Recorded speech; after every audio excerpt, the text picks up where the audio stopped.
Today, I'd like to kind of focus on uh, buying things, buying things for right now, buying things for next year, and discussing some of the ways in which you can avoid problems in purchasing or setting up your budget. And there are some tips and tricks that we'll offer and some traps that we'll try to avoid and see how you feel about that. But let's talk about buying things in general for the station, and putting a budget together for next year. Some people are looking to race right now to finish out their budget year, sell or buy whatever they can with what's left, and then others are getting next year's budget ready. And when you think about next year, I'd like to hear from some of you what your top budget issue for next year is. Is it There is. If I can throw something in quickly. So I've always worked for mostly larger companies, and when you work for a large company, uh, you create a budget. You know how much you're going to spend on maintenance. You know what inflation is going to be, but it's always the capital items and what projects the companies want to do. But the interesting thing about working for large company, and I worked for CBS, and I worked for ABC, and I worked for Sirius XM. So, a large company.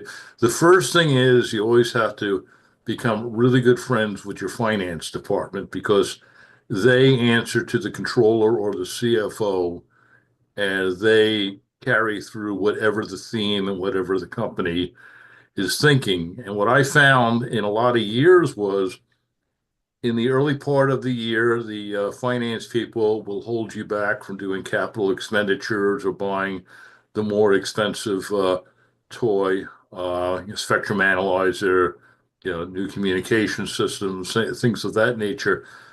And suddenly you get to August and they go, if you were planning to get it now. And we used to, and I think almost all of the people who sell broadcast equipment know in the early part of December, we would certainly get in there and order all kinds of stuff and say, can you get it delivered and invoiced by December 31st? So it's in this year's budget, because all of a sudden the finance people say, next year isn't looking as good. And I used to tell my people in all the satellite facilities in August, I go, start looking at what you want to buy, because I said, one day I'm going to pick up the phone and say, get your order in now. And we're just going to tell all of our suppliers, we don't even care if it shows up, just get us invoiced before the 31st. We bought large format audio consoles from Solid State Logic that way, all kinds of stuff. When your finance people, and they control all this in a large company, say, buy it now, but get it invoiced this year. And that was my experience through a lot of larger companies. Yeah, on the little stuff, the maintenance stuff and this and that, spare modules, spare parts, this and that. Yeah, that's all kind of figured in. But when you want to buy a large toy or redo a studio, it seems to be the latter part of the year and at the whim of finance. That's been my experience, Barry. Well, certainly, you can tell in a large company, they're going to be watching the income and outgo. And there's these guys, as you say, that sit in the office and want to hold back until they think they have enough in the kitty. And Well, then, the goal of finance is always to prove that their forecast was right, so they start manipulating the budgets as you get into the third quarter to make whatever they said told their bosses was going to happen, make it happen that way. uh, yeah, I could go along with that. And Well, that's what, yes. most of the time they get bonuses based on their budgets. So that's another thing that you have to think about when you're buying because most of those finance people get some type of bonus based on if they've held to their budget. Hmm. So, Yeah. Well, I again, if you're in a small station, in a small market, you may have that same issue with the general manager, whose bonus correct, depends on how much is spent correct. over the year. And yet you may know that you're needing to get that transmitter replaced, or you may know that that audio console has reached 15 years of age or 20 years of age, and some of the pots are a little noisy if you're analog, or even in digital, they could drop out. So the question becomes, how do you deal with that? And that becomes an important thing.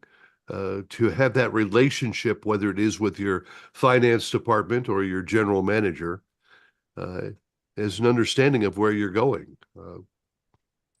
I We had I once, think that I think that buying process is like changed over the last 15 years because I think it's tightened up a lot more than what it used to be oh or yeah, what it was 15 years ago. oh yeah, you could see it coming. Uh, Yeah. Back in the let's go way back if you want, way back to the 70s. And most stations were still manned by an engineer who was charged with maintaining the station and making sure that there were spare tubes and spare parts for everything on the shelf. We had one station here in town that had everything five deep. So if you needed an IC chip or something that you didn't have, he had it. He had them all. He had a parts budget that, again, now we're talking in the late 70s, $1,800 a month, if I recall correctly. The new guy came in the mid 80s, and he negotiated it down to $250 so that he would get the rest of it in his salary. And now, as that station aged for over the next decade, they didn't have tubes, they didn't have parts, they had to order them. And now they had a group chief who wanted to vet everything over $25. What's the lesson here? There's two lessons. Lesson number one is don't wait till things die before you try to order them. You really do need to think preventive maintenance. And number two, you want to make a good purchase. You want to make the right purchase as you go. The reason I asked Russ to come along today, as I started earlier, Russ has been in the industry for, as you can see, quite a while, on air, and over the years, mutating into an instructor, bringing the new generation of broadcasters online. And the question I asked earlier, Russ, you decided to do a book. Why, given the fact that the Gen Zs are not readers? No, that's true. Well, I'll put it this way. 2 weeks from now, I'm going to be 90. So if I was going to get it off my chest, I think this was the year I should do it, and I did it. Well, that's true. Absolutely right. And uh, it's a book that shows your love of the industry. That's And it. while it is a little bit focused more toward Arizona in some ways, but it's also more general in others. And for those folks that would perhaps like to uh, pick this up for themselves or friends, uh, only $20. Why? What do you have in there? What would you like to highlight? Well, it starts off with what radio was when I was starting in it, and that one goes way back to the 1950s in Tucson. And in the 60s, I was on a station called KMOP in Tucson, which was country music and daytime only. And I had a great time there. And then by the time I was into the 70s, I was out in California and I was hired at community college to uh, work in a different field until one day I met the chairman of the the speech department and told him my radio experience. And the next day I was teaching a radio class. So from there on, I worked with young people, 18, 19, 20-year-olds, who were thinking they wanted to get into this glorious business of ours. And a lot of them did. And so I highlight at the end of the book a whole bunch of them and how they did succeed. And I wrote it as kind of an inspirational volume.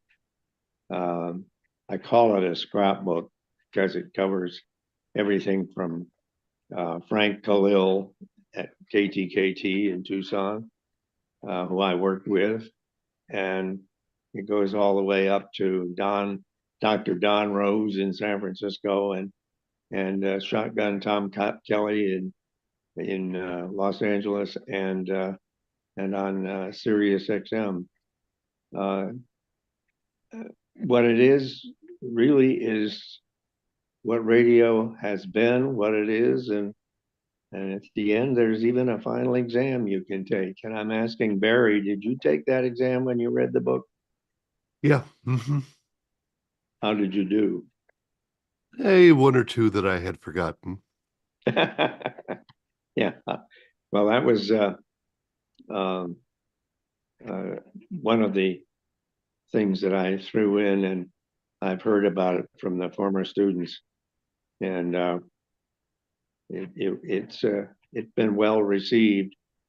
In fact, just today I had an order, thanks to your publicity of it, from a station in Sioux Falls, South Dakota, and he ordered 5 copies. He's going to hand them out to his friends as Christmas presents. I hope he won't be disappointed. Well, I found the book to be very enjoyable. Again, as you said, it helps understanding where broadcast came from. It's not the same as it was 100 years ago or even 50 years ago. Mhm. And yet it's something that as we grow older, again, the memories are there and being tickled by that.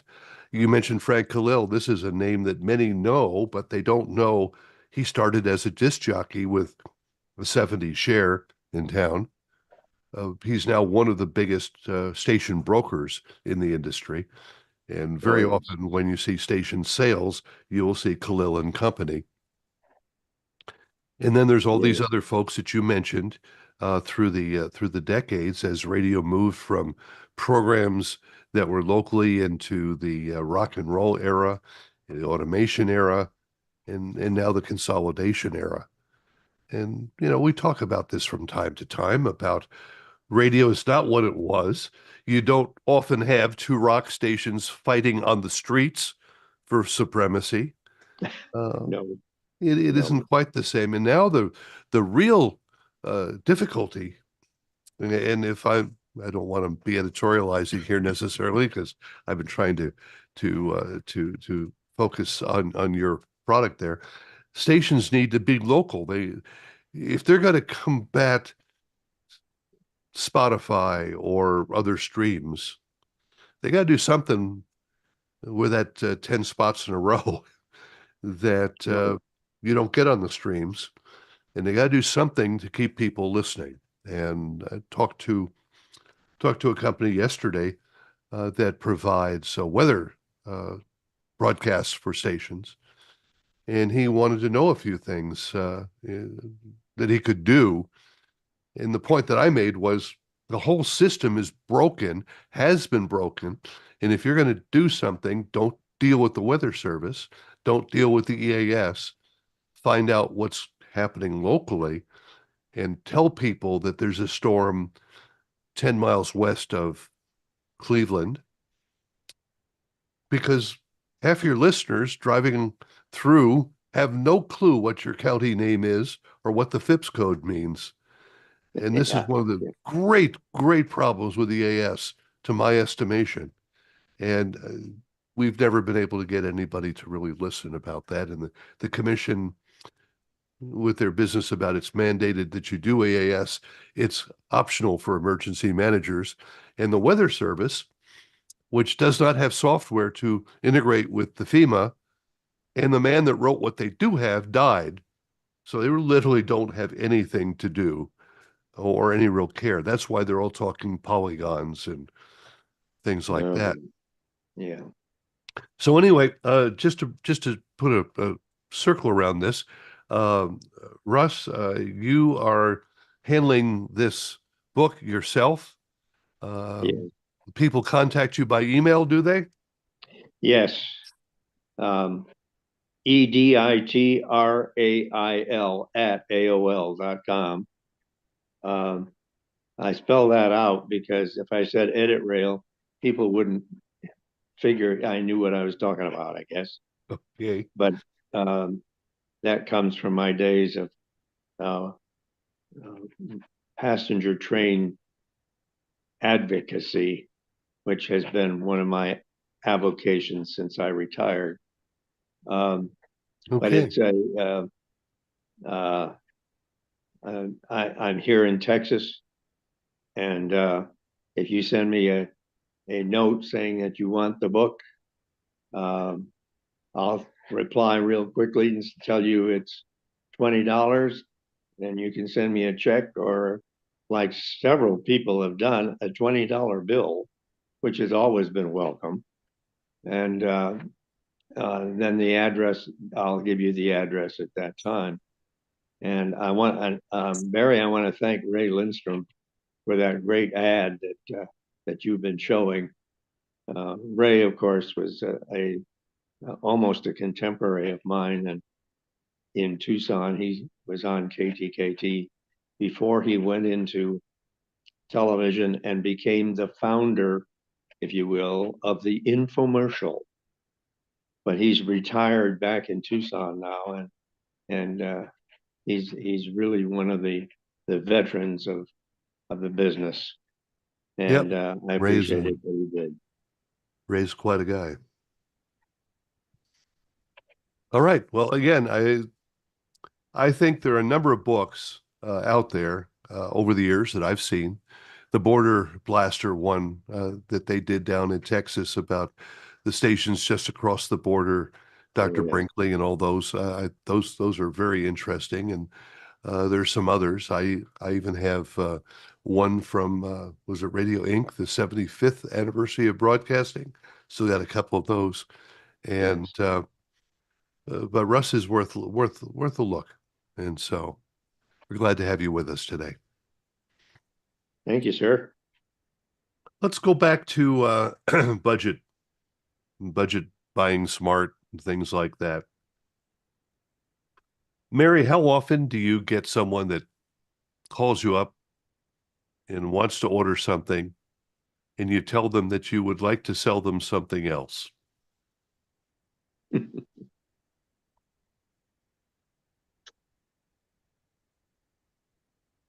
Now, that's not something that salesmen are essentially told to do, but Mary does it in a very special way. Mary, you're muted. Let me try that.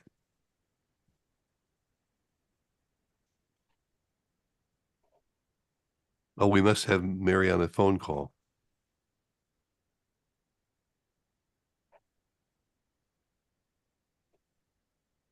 Well, that happens. This is an afternoon of unplanned things. You just got to treat it like the old Jack Benny show. It worked in rehearsal. Yeah, exactly. Thank you. So just before we went back to Russ, I was talking about things that you may be planning for this coming year, and the idea is to plan ahead the best you can, not to get caught at the last minute, and that's what happens all too often, whether it be a power outage and the generator isn't working, or your main transmitter fails, and that's all you have is a main transmitter. That can be a real problem.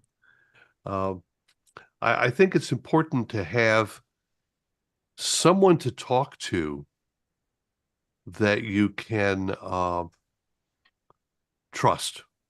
And this is something I've experienced over the years. You can call any of several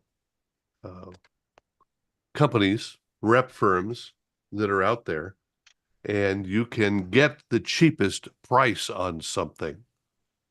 But is that what you need for your operation? There are 2 or 3 issues that come up with that, the cheapest, one of the which is sometimes it came from another country and the manual may not be in English, or if it is, it may be a fractured English. And tech support, when you call, it's the middle of the night in Europe and there's nobody around. You want to make sure you get the right equipment the first time out. I've always felt that if you spend a little more for the right piece of gear, you will benefit in the long term because you're going to have something that will work and a company that will take care of you. I remember, and I'm certainly inviting comments from the floor here. I remember some years ago that a box was delivered for a coax switcher that we intended to install because the auxiliary transmitter was not able to be put on the air without, a couple hours of work. And unboxed it and pulled it out, called the guy to come down and install it. And he says, well, there's something that you need to understand here. And the first part of this is that you have something with all the ports, that is all the coax connections on the top, whereas your system was designed for all the coax connections on the side. He says, I can make it work, but it's going to cost you 3 days of my time, a heck of a lot of elbows and things. So I actually called up one of the reps that I was working with at the time, and I asked him about it, and he said, send it to me. I'll give you the right one, and we'll call it even. Now, that's not going to happen every time, not by a long shot. But this was a company which we had done a lot of business with, and he appreciated that. And so he wasn't going to bother me with shipping costs. He took care of it, sent a UPS tag, and we got the right switcher and installed it, and everything was pretty good until the disc jockeys got hold of the remote control, and that's another story for another time. Dana Poplo has just joined us. Dana is currently the... Hello. Hi there, Dana. He's the GM and engineering wizard at the Univision system in Boston, which is the lighthouse for ATSA 3 in Boston. But Dana also does something that I have found very useful myself, and maybe some of you have as well, and that is his daily deals. Dana scours many of the equipment suppliers that you know, and I'm not necessarily talking about looking for 30% off on a transmitter, although I suppose once in a while you do find something like that, Dana. Mhm. But you're looking at parts, speakers, headphones, microphones. Tell us what catches your eye. Comforters, dishes, pretty much anything that anybody would use, we find. Generally, I mean, as everybody knows, things are expensive. So, if we could find a deal, we go looking for them. And we've been doing this now for a couple of years. Barry and I got together and I said, this is probably something that'll be worthwhile to people, and we find tools, we find wire, we find stereo equipment and stuff like that, and speakers and amplifiers and everything. But for example, yesterday I found a comforter, a nice down comforter that sells for $400 that you could get for $40. So king size. So, I mean, I have a bunch of deal sites that I scour every day. and I have gentlemen's agreements with all of them where I can post their links, but I have to leave in their what are they called, their referrals. So in other words, when you click on a link and you buy something on that link, then these sites that go out and professional sites that go out and get this stuff get a 1 or 2% commission on that link. So the deal is, as long as I leave the referrals in place, then they're usually happy to let me use their deals. And there are other deals. You guys frequently send me deals. In fact, there's one today that's going. It's already been typed in. I'm in the middle of doing the thing right now. Usually it's earlier, but it depends on what my workload is during the day. If I've got somebody here. I was actually supposed to have a meeting at 3 o'clock that I had to prepare for, but it was moved till tomorrow. So I gives me the time to be here today. But generally, I can find deals on just about anything. And right now, probably the best deals out there are consumer electronics, as everybody would know, being this close to Christmas. And I get a lot of response from people who say, I love you and I hate you, because you find all these deals and I'm constantly broke as a result. So I guess it's a double-edged sword, but we found some really good deals. I mean, there was one the other day, it was a 75-inch TV, and if you could find it, it was $149. At Best Buy, they were closed out, but at least 2 people emailed me back and said, hey, I was able to find that TV. I saved, $250 on it. So, when you find a deal like that, it's a pretty good thing. I mean, typically I won't put a deal in unless it's at least a 40% savings. And over time, you see patterns of what goes on sale and what doesn't go on sale. So if you do something for DDD, if you buy something there, it's usually going to get at least 40% off. I mean, it depends. Sometimes with tools, it's a little bit less. Sometimes with some home furnishings, it's a little bit more. But generally speaking, that's what I target for, a 40% minimum savings. Do you get requests? All the time. I mean, people email me all the time, looking for things. And I mean, I have search engines that I can search for certain deals. I don't respond personally to the people, but I mean, if somebody asks me for a deal on a computer and I can find one, usually the next day there's, the link is on the site, on today's deal. And I mean, that's how I deal with it. But it's actually been enjoyable. It's been a lot of fun. Barry and I, we do this as a labor of love, pretty much. It's to drive eyeballs to the site. I won't lie to you, because Barry makes his living from this, and he needs to be supported from all of us. But I mean, that's what it's about. I usually do it Monday through Friday. I don't do it on weekends or holidays, and sometimes if I'm on vacation, I don't do it. The reason is because it's pretty labor intensive. It requires a computer with 3 screens to sort the deals and cut and paste them into the into the document, and then we upload the document to Barry's site, and there it is.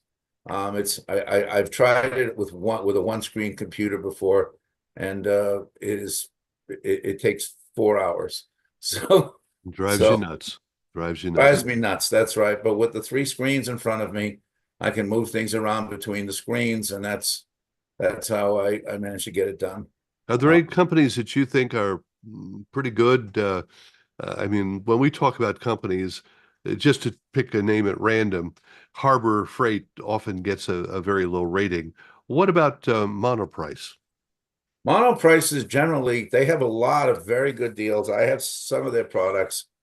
They're into everything. I mean, you can buy tie wraps from them, and you can buy $50,000 stereos from them, and pretty much everything in between. I mean, they're very big into networking. They tend to have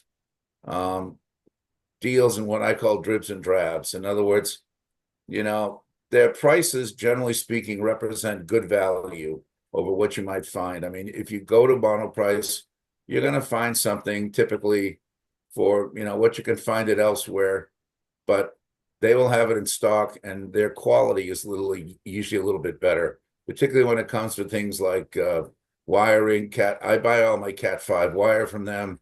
I buy switches from them and stuff, and it's generally a good quality item. Are there So companies that you would tell people to stay away from? Temu, I would stay away from them. I've had some problems with a couple other companies that I won't mention. I don't like to badmouth companies, because they can get angry about that. I mean, generally you can figure them out if you don't see things, certain companies on the on DDD, then you'll know there's a reason, and it's because either their deals are bad, or people have complained about the reliability or delivery of products. You That's another mentioned Temu, and if you get hooked into them, from what I hear, you get 5 or 10 emails a day, and it's just Oh yeah, Temu is interesting in that they're not really a site as much as they're, I guess I would use the word a cult. Because if you look at the way they respond, they're constantly sending you things, spin the wheel, and get 98% off, but then if you look at the price of the thing, they've jacked it up by 200%. So, the 98% you're getting off, you're still paying about the same as you could pick up the thing at Walmart, and lately I noticed they're getting into like things like TV sets and ham radios and more expensive items. I mean, they used to be, pretty much everything under $25. Now you can find something there for, 4, 5, 600. I saw a 10-meter sideband rig there the other day, and it was like $289. It's like, I don't know if I would want to buy it from Temu, because you don't know the quality you're getting, and you don't know, what kind of support you're getting if it doesn't work or it's defective. and so it's worth mentioning that part of this got started because you were buying these things, yeah, and you were often reporting on what you bought and yes, whether it was good or bad. right. I mean, there's just generally the companies that we stay with. We stay with the major companies.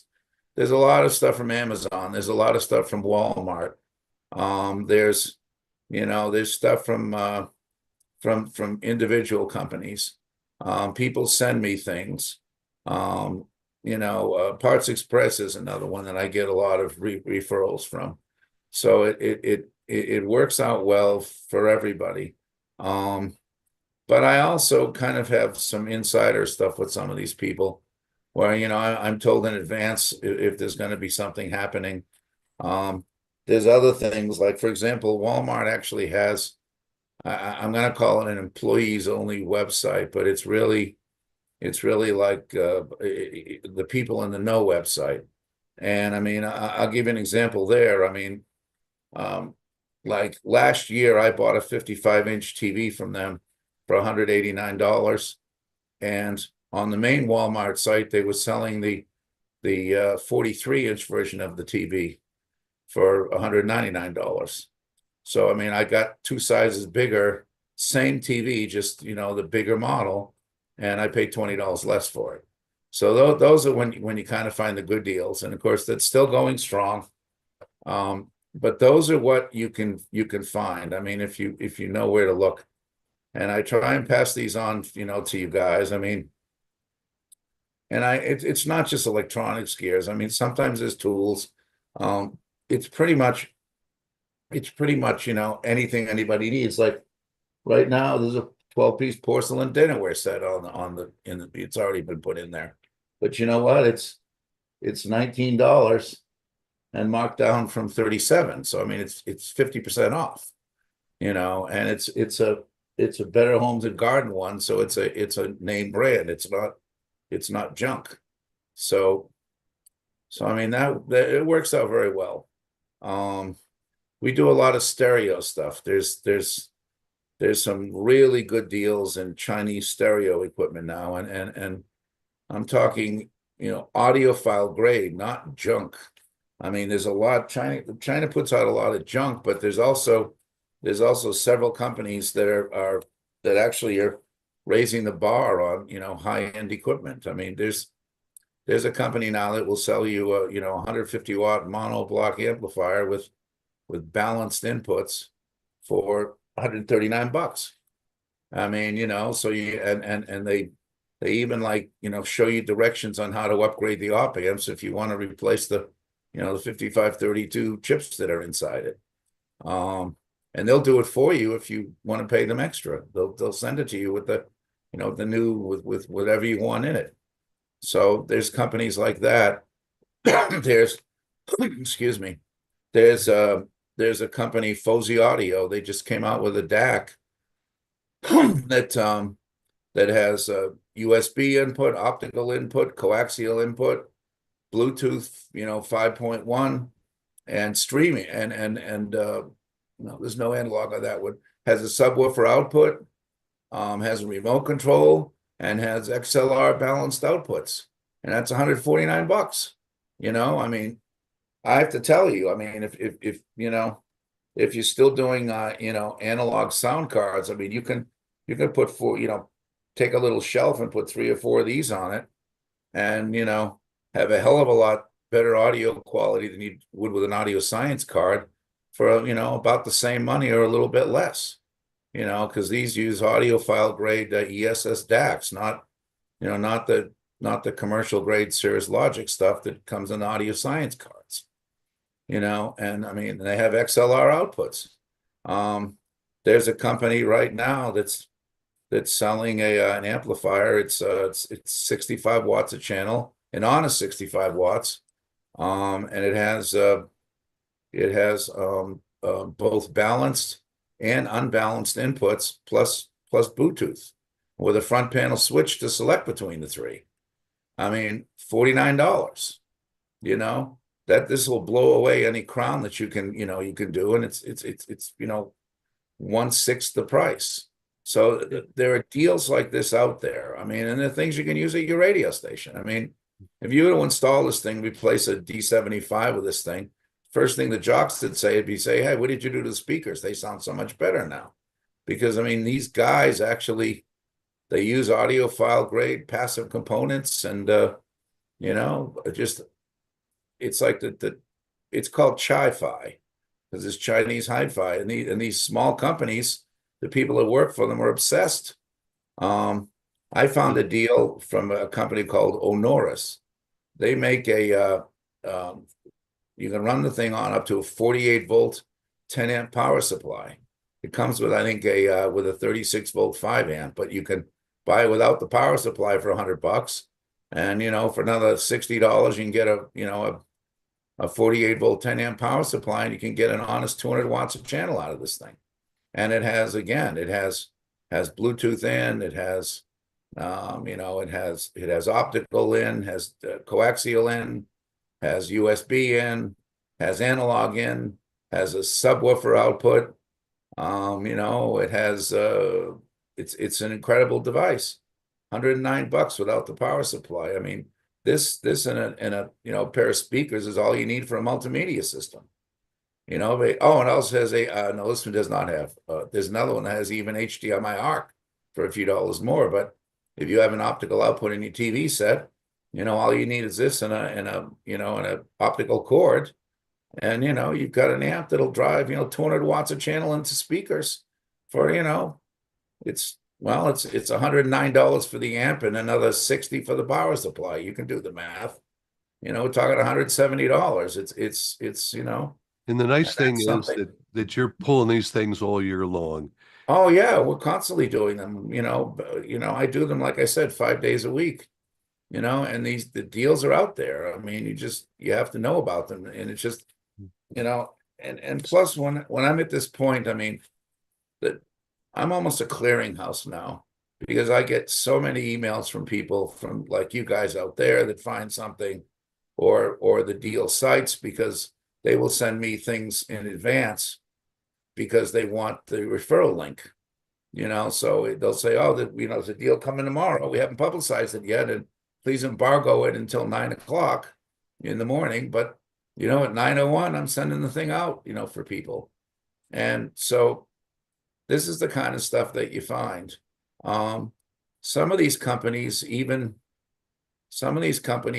have like there's one Fosse Audio you can apply to become one of their reviewers, and they'll send you product for free.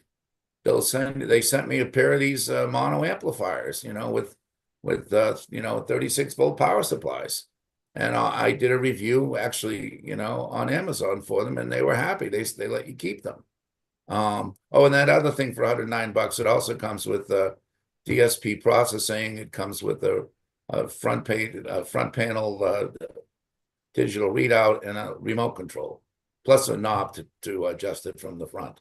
So I So mean, for those of you that are wondering where this is, you can access it there. right here on the very front page, or if you go under the news, the daily deals are also there too. So Now, I'll tell you, typically the deals are only good for 24 to 36 hours because these change all the time. I mean, they say if you snooze, you lose. We had a deal that I even missed out on. Walmart was selling a 24-inch HD TV, which is great I bought one similar for my daughter's dorm room, and they were selling it for $49, brand new. Of course, wait an hour and it's up to $59. So which it sells for now, which is still a good price, but it's 49 is always better. Yep. So it's a thing where sometimes you have to be at the right place at the right time. If I had more time, I would probably update this thing more frequently because these prices can literally change by the hour. And again, there's nothing more frustrating than clicking on a link on the DDD and finding it sold out already. Well, let's just hope you don't lose your job. I mean, yes, we get more buys from you, but your day Well, my job is job, important. Univision and I have kind of an arrangement. I mean, I do this it takes me about 45 minutes to do. I mean, I have it down to a system now where, Mhm.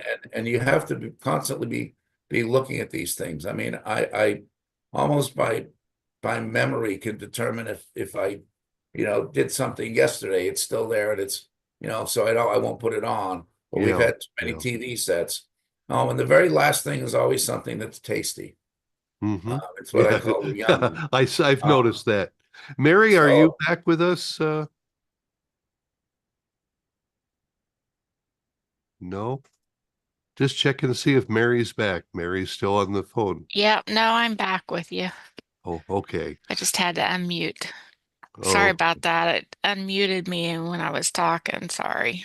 well, hey, So I mean, Univision says, I do this on my lunch hour, so they don't mind. And plus, there are a few Univision employees that enjoy it as well. good. So it benefits everybody. Well, appreciate it very much. Glad you could join us today. And maybe if anyone has any questions for you, maybe you can hang on long enough and we'll grab some of Sure. those.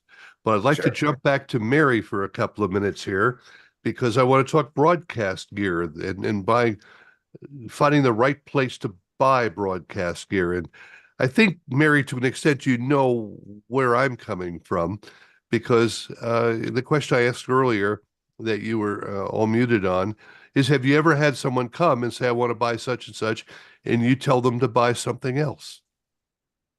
I've done that a lot because sometimes we're not competitive.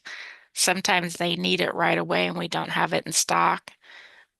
When you're choosing to buy something, I always go by the philosophy you buy from somebody you feel comfortable with, that you trust, that they're going to be honest with you. I've always said I'm not the typical salesperson because my background before I went into sales was accounting. So I'm not the typical salesperson.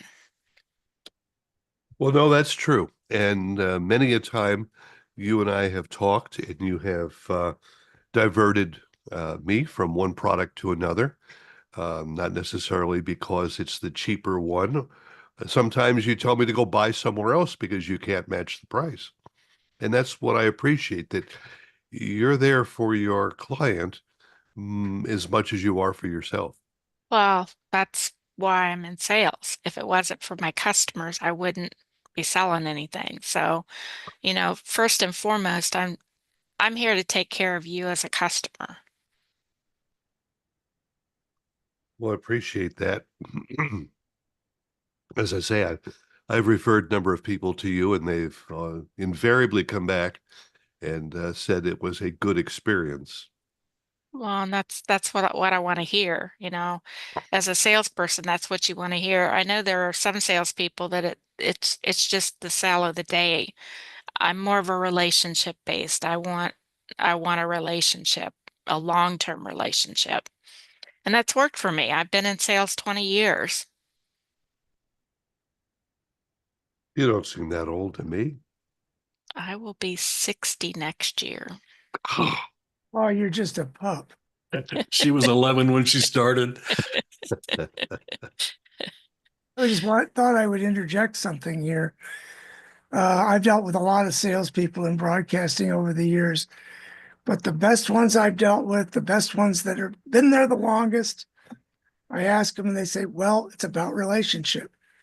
All the good ones say that. So you must be good.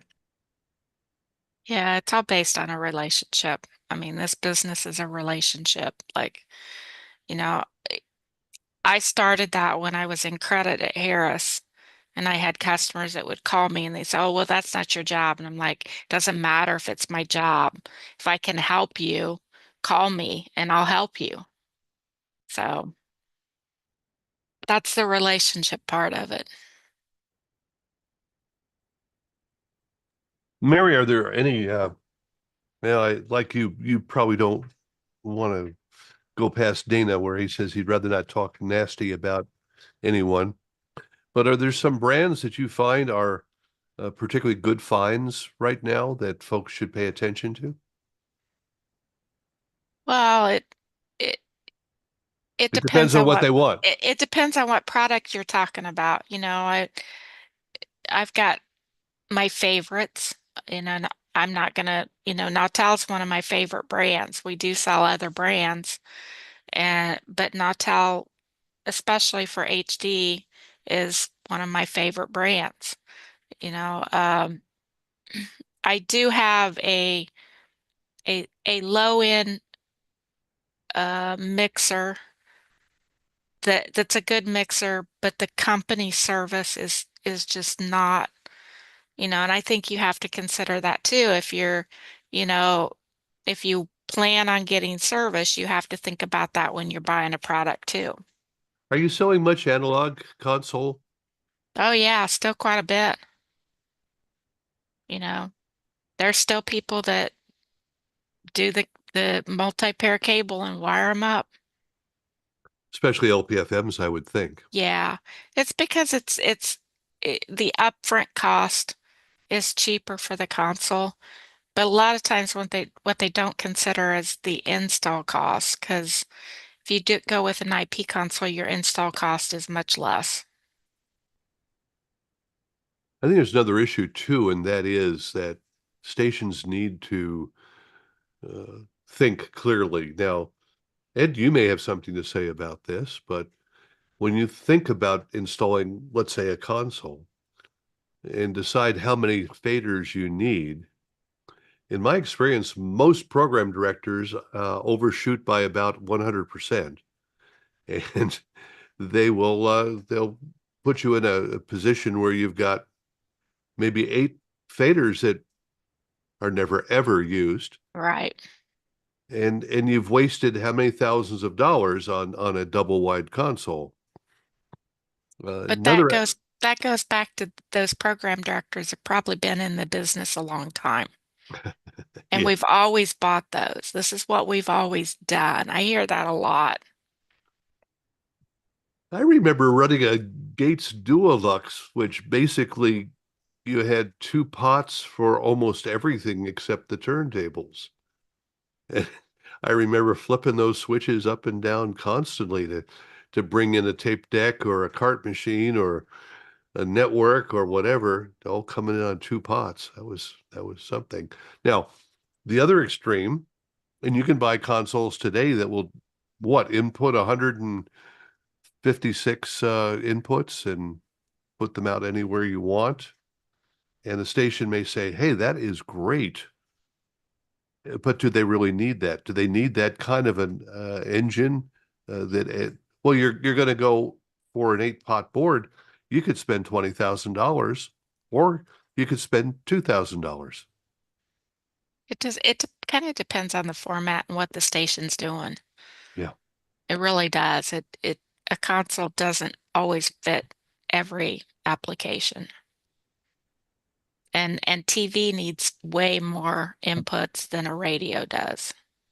Oh, of course. Yeah. So it kind of depends on the station, the format, where they're located, how many remotes are doing. I mean, there's a lot that goes into that. So when someone comes to you and starts talking consoles and they say, I want to buy an XXX, do you reply, tell me what your needs are? Or Well, usually what I will first ask is, what's your budget? Because consoles range in price. So if I'm recommending a console that's out of their budget, that's not good for me and it's not good for them either. hmm So first we start with what's your budget, and then we go into what's your needs. Like, if they come to me and say, I want this console, uh, I'll just ask them, what's the application? What are you doing? Just to make sure that they're on the right track. But a lot of my customers I've done business with a long time, so I don't have to ask those questions because I know them, they know me, you know. But But you, a lot of the power FMs, that's the questions you go through. yeah, yeah. First time buyers, new CPs. They I'm see all those wondering, ads and they see the glittering pixels and Well, a lot of times they'll see all that and they're like, I want that. And then when they come to you and you tell them how much that's going to cost, they're like, oh, I can't afford that. Well, I'm So, wondering why a station needs any more than two inputs, one for the computer and one for a mic. well, you'd have phone calls. So if you're doing phone calls, you'd need a fader or a hybrid, which would be on a fader. If you're doing, if you're a talk studio, you're usually going to have 4 to 5 mics in the studio. Well, I'm thinking more music stations. now, Yeah, how many stations did you do with music there at WOR? Well, actually, WOR and WGBH probably needed, those 100 input. At WGBH, we had, as I recall, we were owned by Harvard, MIT, and all the universities. So nearly every classroom was wired to us. And WOR, you wouldn't believe what went in on that master control. Oh, yeah. So, it just depends on the format. Like, there's not very many stations that just have 2 inputs. I can tell you that.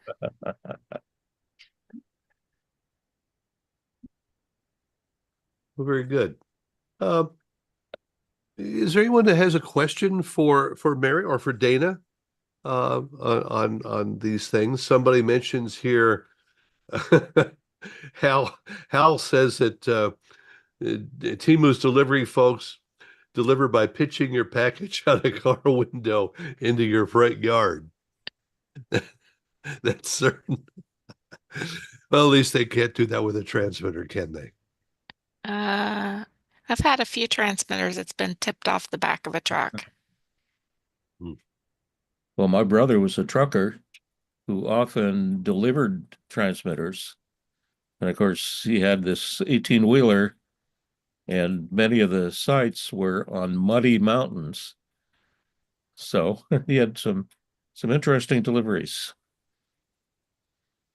Yeah, You when catch it, you keep it. when I worked at Harris, they used Allied all the time, and they had some interesting deliveries.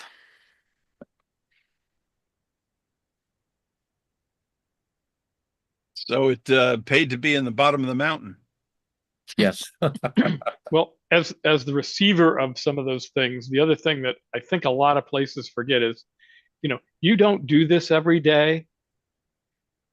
So it's frequently wise to, figure into your budget getting a rigging company, so that they can basically look inside the truck and see what they've got and look at the spot where you're pointing your finger, and it's their problem.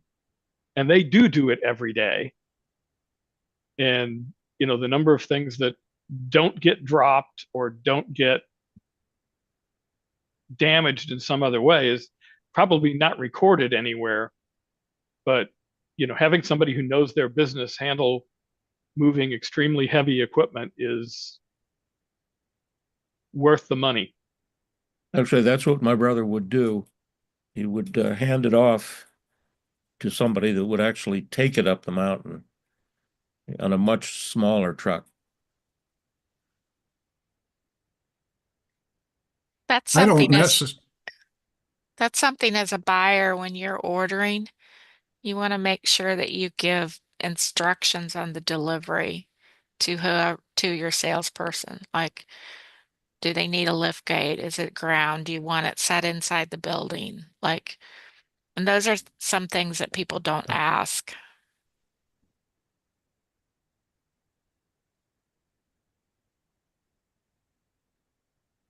I don't necessarily have a question, but do have some comments about this whole Please. business of purchasing stuff. Please. I'm a firm believer, and probably most of the folks here are familiar with the concept, but this idea of a triangle. Quality is one apex. Speed is another apex. And price is the last one. Or cheap, I guess, is the other one.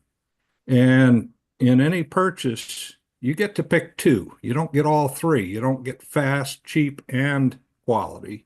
You can pick two of those things, and you won't get the other one. So, and I've seen over and over that, you can have it cheap and fast, but quality is going to suffer.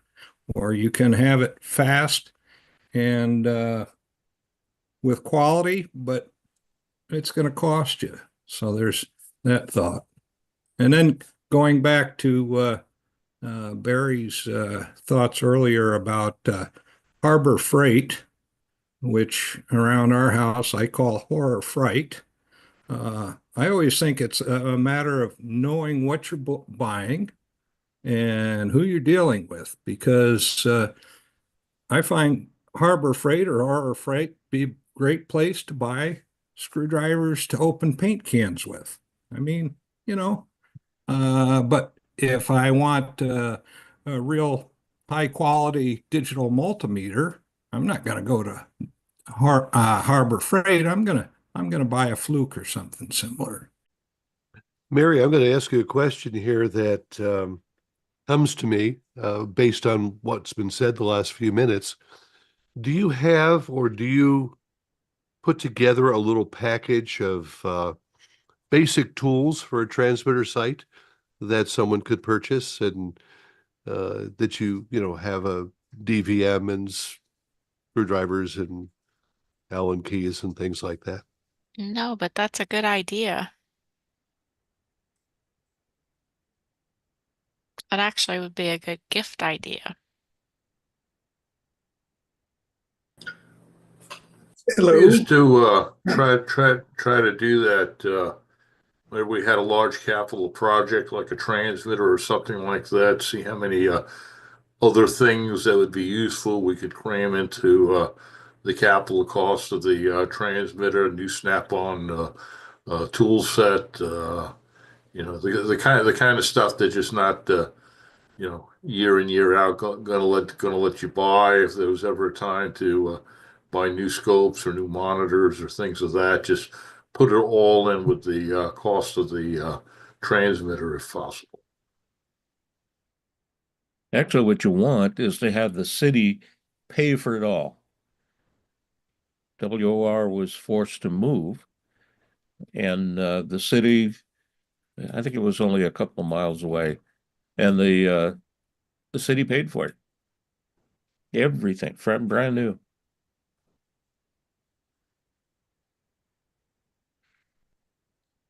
I have kept a couple of cheap Harbor Freight tools at a site, and yeah, the players don't line up right and stuff. But when you're out there at 2 in the morning, it beats driving back to town to get something. And if somebody steals it, who cares? That's why I asked Mary, if you had a little set of, well, in the old days, they'd be Exolite, right? The greenies and their little packages. But you want something that won't fall apart, that the screwdriver won't. Yeah, something better would be Mhm. good. So Well, Radio Shack was a lifesaver often. Oh, yeah. I did The End of the Road with Tom Bodette in Homer, Alaska. And I had to wire the console, get everything interfaced with the school's PA system. And fortunately, there was a Radio Shack, and it was a lifesaver.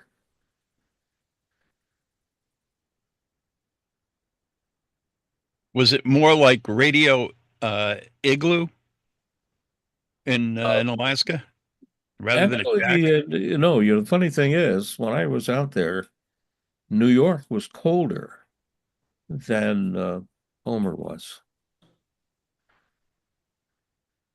Japanese currents. Yeah. Okay, Mary, we just gave you the idea for a little basic toolkit. What else? Anyone have any ideas here? If you're looking ahead to the 2025 budget, things that you should maybe think about.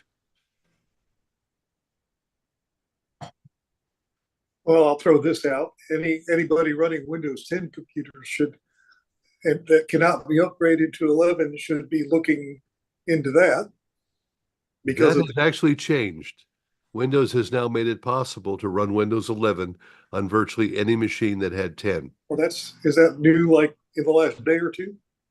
Yeah. Well, regardless, you should, be on a supported OS if you allow any outside access, which most of us have to.